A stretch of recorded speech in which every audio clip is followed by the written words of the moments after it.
Assalamualaikum warahmatullahi wabarakatuh. Yang saya hormati dosen pengampu mata kuliah Seminar Akuntansi Keuangan Bapak Gregorius Jendre SEM SIAK serta rekan-rekan sekalian yang saya banggakan. Perkenalkan, saya Nurul Hikmah Anissa dari Program Studi Akuntansi dan Fakultas Ekonomi dan Bisnis Universitas Khairun. Nah, video ini dibuat untuk memenuhi tugas ujian akhir semester saya. Sekaligus memaparkan proposal penelitian saya yang berjudul Analisis Faktor-Faktor yang Mempengaruhi Pengembangan UMKM dalam Menghadapi di Era Digital. Nah, berikut adalah poin-poin penting dari proposal penelitian saya, dimulai dari latar belakang masalah. Mari kita simak bersama. Baik, kita masuk di ringkasan daftar isi dan struktur proposal. Dokumen ini berisi yang pertama ada bab 1, pendahuluan, latar belakang, identifikasi, batasan, rumusan, tujuan, dan manfaat.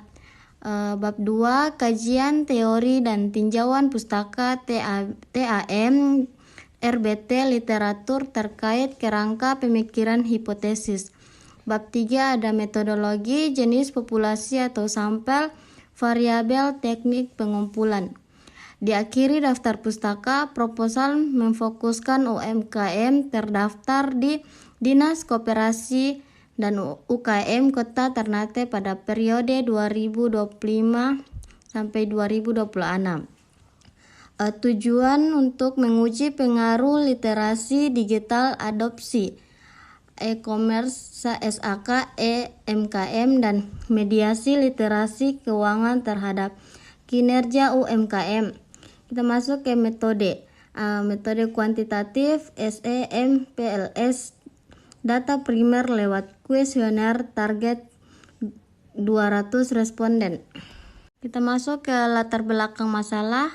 UMKM adalah tulang punggung perekonomian Indonesia. 60% PDM, 97% tenaga kerja, 65 juta unit era digital. 221 juta pengguna internet, penetrasi 78%, 4 APJI. 2023 nilai ekonomi digital USD 82 miliar di tahun 2023. Proyek USD 130 miliar 2025 menghadirkan peluang besar, namun banyak UMKM belum memanfaatkan digital.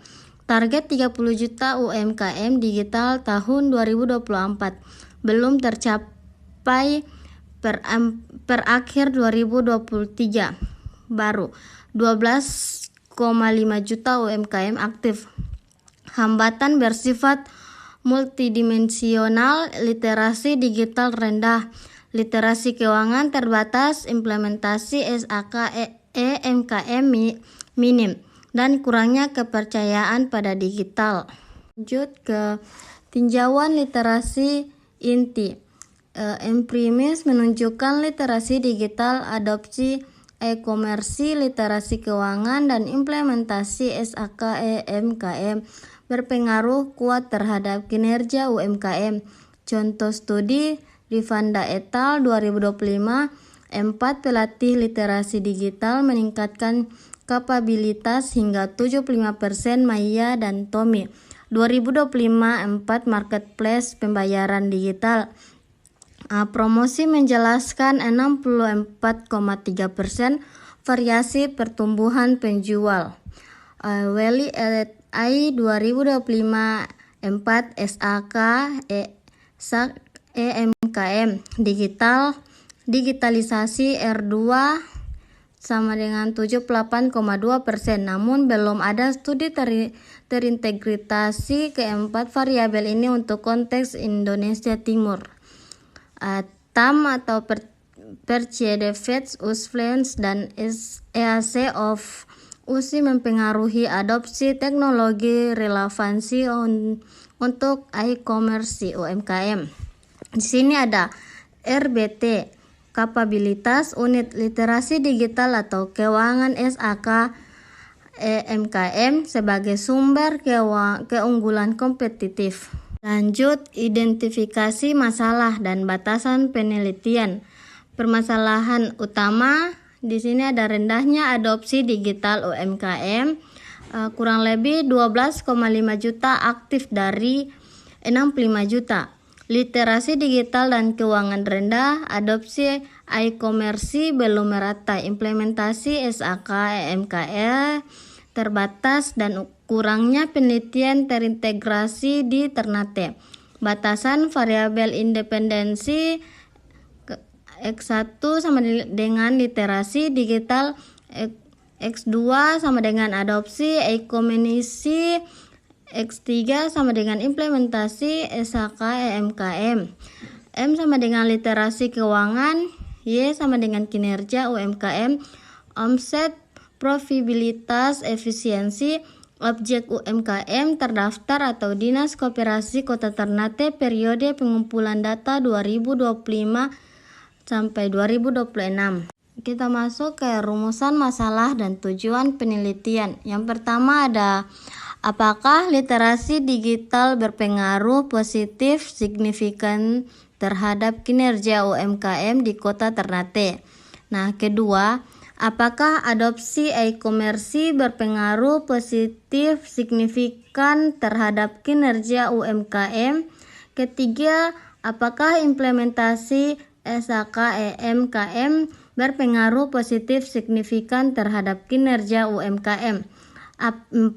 Apakah literasi keuangan memediasi pengaruh literasi digital terhadap kinerja UMKM? Nah, kita masuk terakhir, apakah literasi keuangan memediasi pengaruh adopsi e-commerce terhadap kinerja UMKM? Tujuan penelitian sesuai butir di atas, menganalisis bukti empiris untuk setiap pertanyaan penelitian tersebut guna menghasilkan rekomendasi kebijakan dan praktik bagi pemangku kepentingan di Ternate. Rangka pemakaian dan hipotesis. Model penelitian X1 literasi digital, Y kinerja UMKM, X2 adopsi e-commerce, Y X3 implementasi SAK EMKM, Y literasi keuangan. M berperan sebagai mediator antara X1 dan Y serta antara X2 dan Y, kerangka menggabungkan TAM adopsi teknologi dan RBT kapabilitas sumber daya. Nah, di sini yang pertama ada digital literasi. X1 skills using digital tools. UMKM performance, Y business outcomes and goals. Ada e-commerce adoption. X2 ada financial literasi, M mediator X1 and X2. Ada SAK EMKM implementation, X2 accounting standard US. H1 literasi digital kinerja UMKM positif signifikan. Kedua, adopsi e-commerce kinerja UMKM signifikan. Ketiga, implementasi SAK EMKM kinerja UMKM positif signifikan. Keempat, literasi keuangan memediasi literasi digital kinerja UMKM. Kelima, literasi keuangan memediasi adopsi e-commerce kinerja UMKM. Masuk ke metodologi penelitian.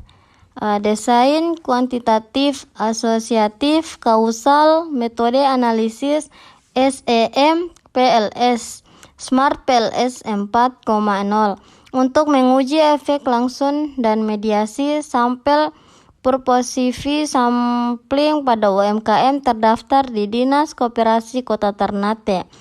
Kriteria inklusi meliputi terdaftar atau NIP usaha G1 tahun menggunakan perangkat digital, target sampel G200, responden minimum teknik SEM PLS sama dengan 50.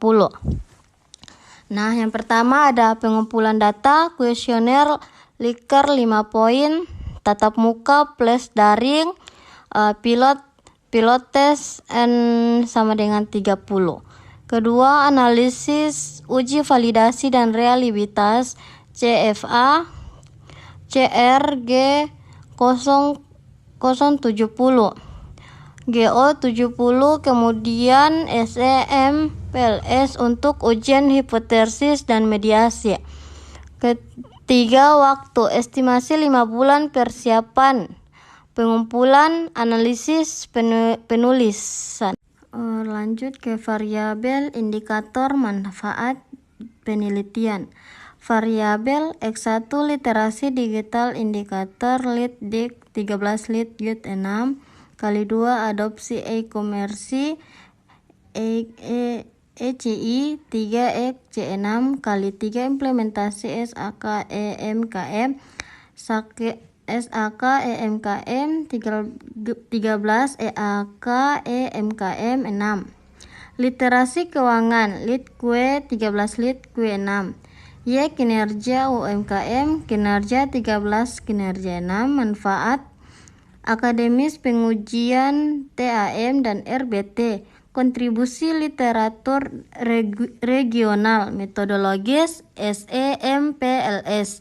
Manfaat praktis panduan kapabilitas digital atau keuangan untuk pelaku UMKM, basis program dinas koperasi dan referensi kurikulum di perguruan tinggi. Demikian pemaparan proposal penelitian saya. Besar harapan saya agar penelitian ini dapat memberikan kontribusi yang bermanfaat bagi perkembangan ilmu pengetahuan dan masyarakat. Saya menyadari bahwa proposal ini masih jauh dari kata sempurna. Oleh karena itu, saya sangat mengharapkan kritik dan saran serta masukan yang membangun dari Bapak dosen pengampu demi perbaikan penelitian ini ke depan. Terima kasih atas perhatian dan waktu yang telah Bapak berikan. Wassalamualaikum warahmatullahi wabarakatuh.